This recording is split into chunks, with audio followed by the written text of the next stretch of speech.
شک صدر الم نشرح لک صدرک، کیا ہم نے تیرے سینے کو نہیں کھول دیا؟ حلیمہ سعدیہ اب بھی آپ صلی اللہ علیہ وسلم کی خدمت میں مصروف ہے کہ ایک اہم واقعہ پیش آ گیا، جس سے خیف ہو کر حلیمہ اور اس کے شوہر ابو کبشہ کی یہ رائے ہوئی کہ اب اس امانت کو مکہ جا کر اس کی والدہ کے سپرد کر دینا چاہیے۔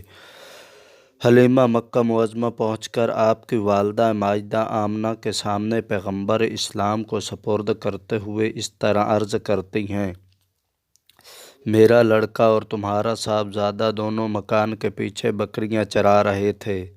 میں اور میرا شوہر دونوں مکان میں بیٹھے ہوئے تھے کہ میرا لڑکا پریشان حال دوڑتا ہوا آیا اور کہنے لگا کہ دو آدمیوں نے میرے قریشی بھائی محمد صلی اللہ علیہ وسلم کو زبردستی گرا کر پیٹ چاک کر دیا۔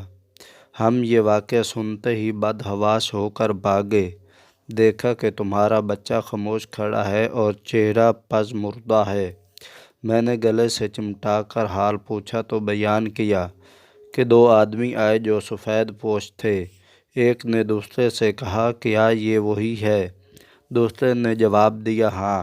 پس دونوں نے میری طرف بڑھے اور مجھے چت لٹا کر پیٹ چاک کر دیا اور اس میں سے کوئی شے تلاش کر کے نکال ڈالی اور چلے گئے۔ میں نہیں کہہ سکتا کہ یہ کیا ہوا۔ نبی اکرم صلی اللہ علیہ وسلم کے ساتھ یہ واقعہ اس لیے پیش آیا کہ آپ صلی اللہ علیہ وسلم خدا کے رسول سے بننے والے تھے۔